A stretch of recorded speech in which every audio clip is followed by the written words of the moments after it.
Official.StreetSmarks@gmail.com is how you want to contact us. Listen to us right here exclusively on YouTube, Street Smart Audio. Or fuck with us. Official.StreetSmarks on SoundCloud and IG. Street Smart Fanpage on Facebook. Street_Smarks on Twitter. This is the Extreme Retro Review for ECW, August 16th, 1990, Fizzo. H-Dub, what are your thoughts of this show? My overall thoughts of this show is basically a clip show. If you watch anything, it's two promos that you need to watch. One is by your ECW heavyweight champion Shane Douglas, and I'm going to let the second one be a surprise and cliffhanger, and I'll tell you as the Fooge does his review.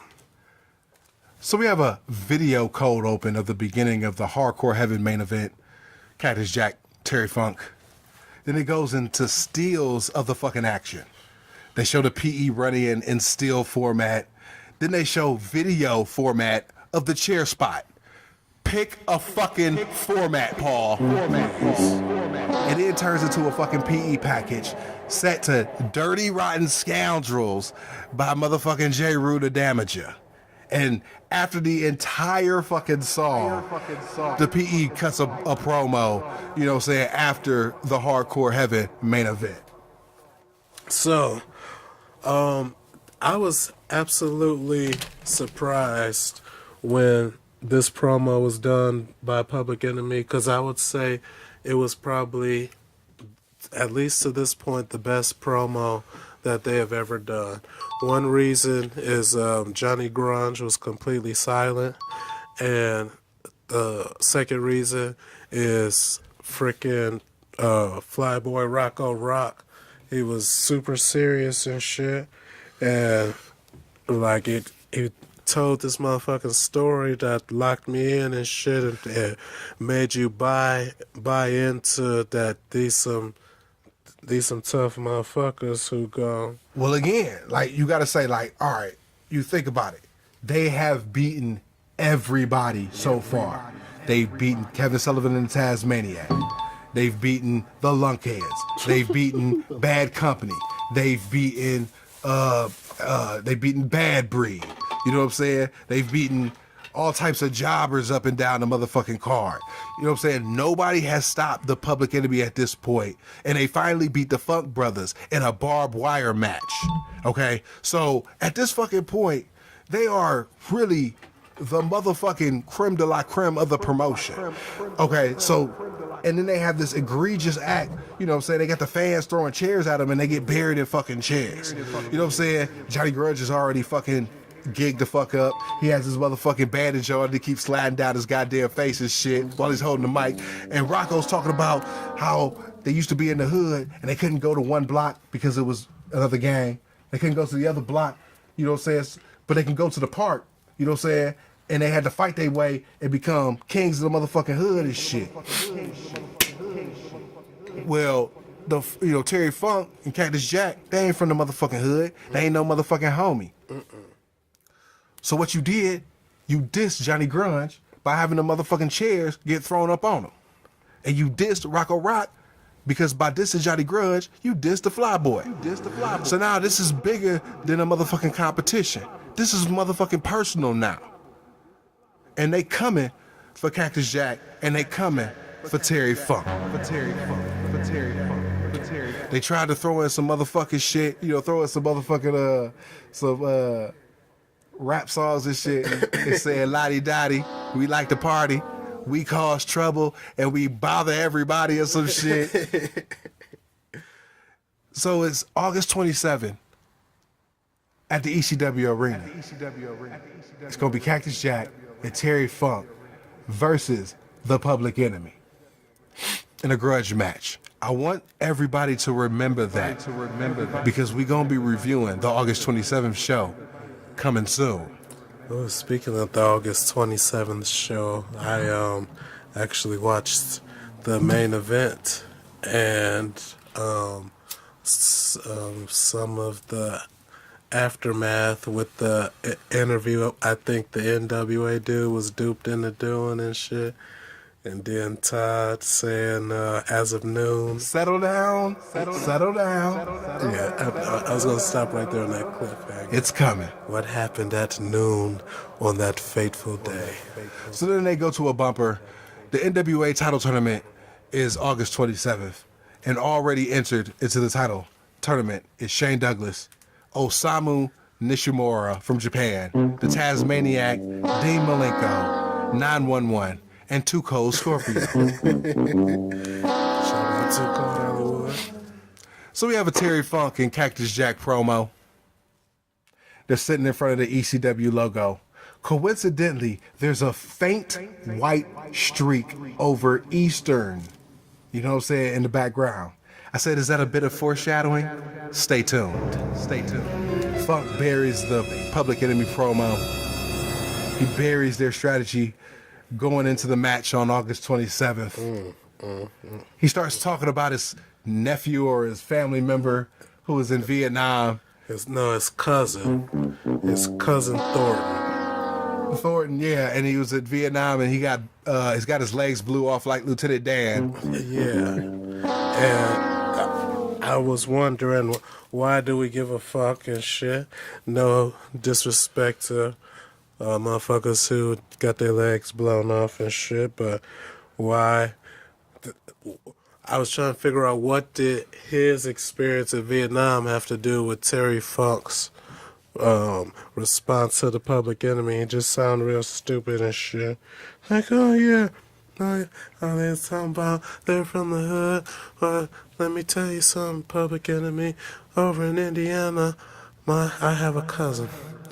My cousin Thornton.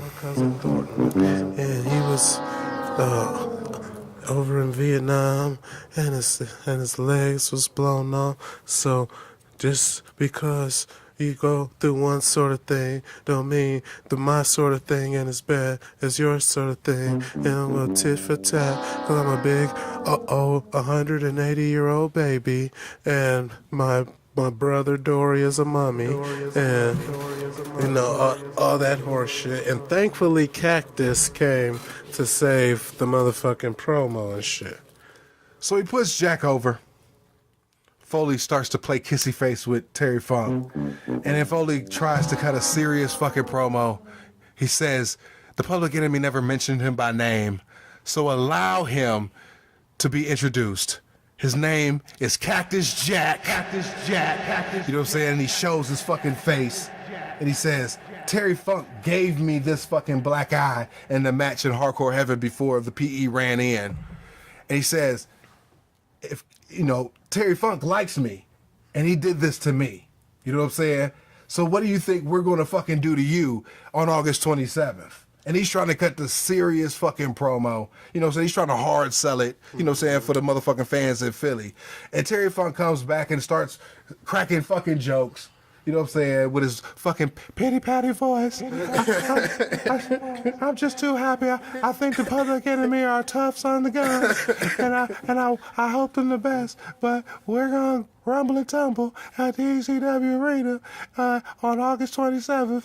And I'm like, shut the fuck up, Terry Funk. Get to the fucking point. How does he still have a job? How does he still get paid to wrestle and be in front of a camera and on a microphone? After that promo, I have no clue.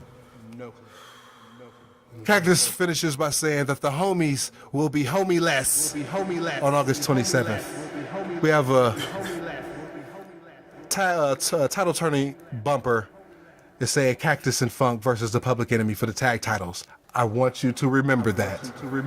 Going forward. We have a Hardcore Heaven bumper coming soon, the home video. Moving on. Joey says that ECW has been selected as the promotion to host the NWA title tournament.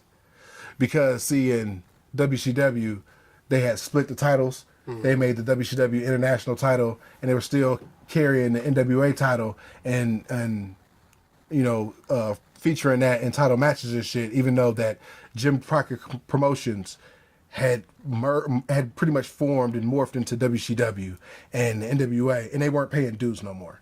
So they're like, fuck it, we're just going to make our own belt and just split off. You know what I'm saying? So that's why they had the WCW International title for a while.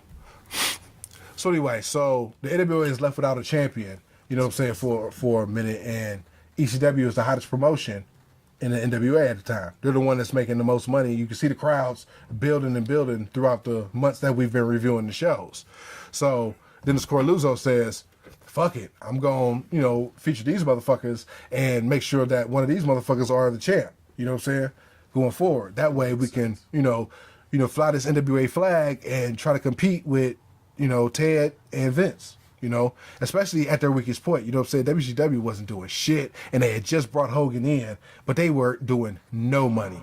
And Vince had just got out of his steroid scandal. So this is the perfect time for the NWA to, you know what I'm saying, place their flag down and say, you know, we're back. You know what I'm saying? So you need to understand the landscape of wrestling at this point in time. Like, given the American promotions that were dominant, you know what I'm saying, WCW and WWF. Again, Vince just came out the steroid shit. They doing the fake Undertaker bullshit. You know what I'm saying? You had Brett on top, but he was a soft champion. Over in fucking WCW, Hogan was champion, but he was drawing bullshit. They were about to do another Flair match where he retires, you know what I'm saying, if he lost. You know what I'm saying? And Hogan had no challengers, and the Dungeon of Doom wasn't even in yet. So they were still doing the Three Faces of Fear shit. They haven't even done that yet. You know what I'm saying? So, like, wrestling is in the toilet at this point. So what better way for the NWA to make a stamp with the hottest independent promotion in America to say, we are fucking back. Makes sense. And that's why the title was vacated for political reasons. They cut to a Too Cold Scorpio package. It's at the whoop, there it is. And then it goes to a Too Cold Scorpio promo.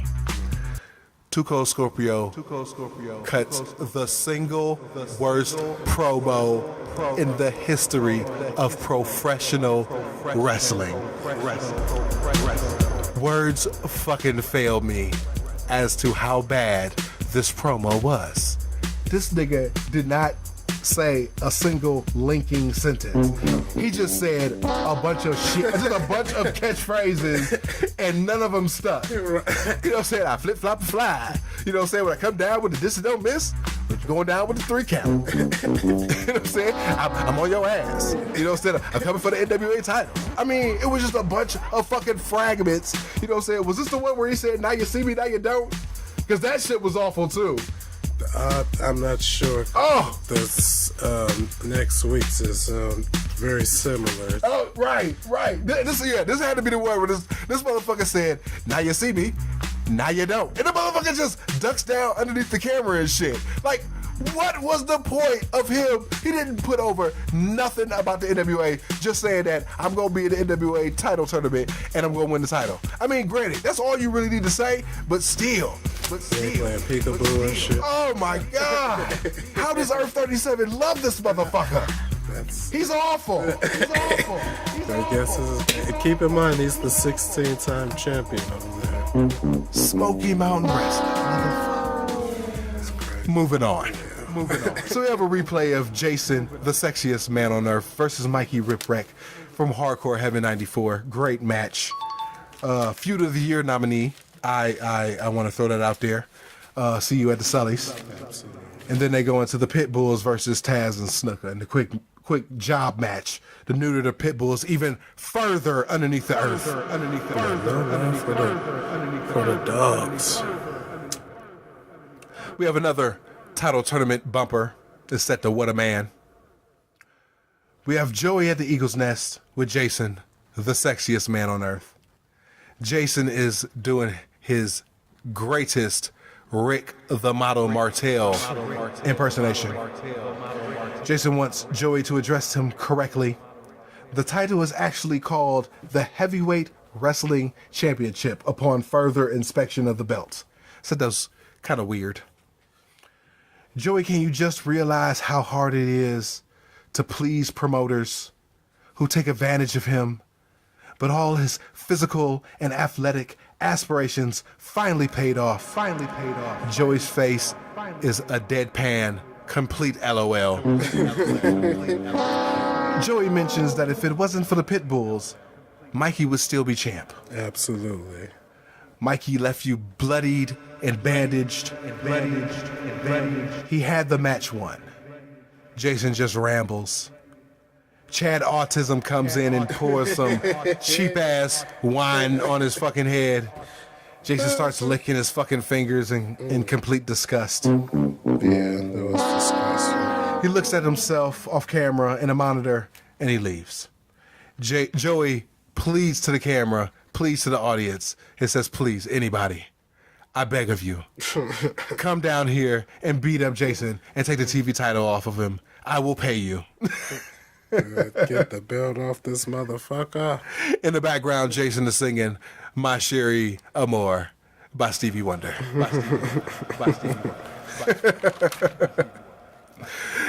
We had the weekly Paulie promo. He cuts a semi-shoot promo talking about how wrestling sucks. It's a cartoon. He's mad as hell, and he's not going to take it anymore. He wants a man to represent pro wrestling, not a clown or some comic book figure. So he's going to call 911. I said, what? I said, there's no way 911 is going to be champ in the NWA title tournament. No time soon. I said, if Paul would have said Sabu, I would at least have believed it. You know what I'm saying? Because Sabu is Lord of the Hardcores. You know what I'm saying? But it's 911. Come on, dog nuts. Title tournament bumper. Moving on. So we finally finished up with a Shane promo. Mr. Hughes in the background holding the belt. He casually points to the ECW heavyweight champion. I said, why is it Mr. Hughes in this tournament? Yeah, good question. The promo is it's in first. You know what I'm saying? He starts shitting on Hogan, Flair, Dusty Rhodes. He then calls out Ric Flair, but he knows he's a coward. He said he'd let Flair take his seed in the title tournament. He'd take the bottom seed and work his way up just to show Ric Flair that he's the fucking man in professional wrestling and beat his bleached blonde ass. He'd go all the way to Atlanta to beat him up. And so, or Dick Flair could come to Philly. Yeah, that is. But he's a coward. He's a chicken shit. I said, tell him how you really feel, Shane. Oh, man, yeah, he went ham. Come 8/27, he'll be champ. Your thoughts on the promo? I thought it was awesome.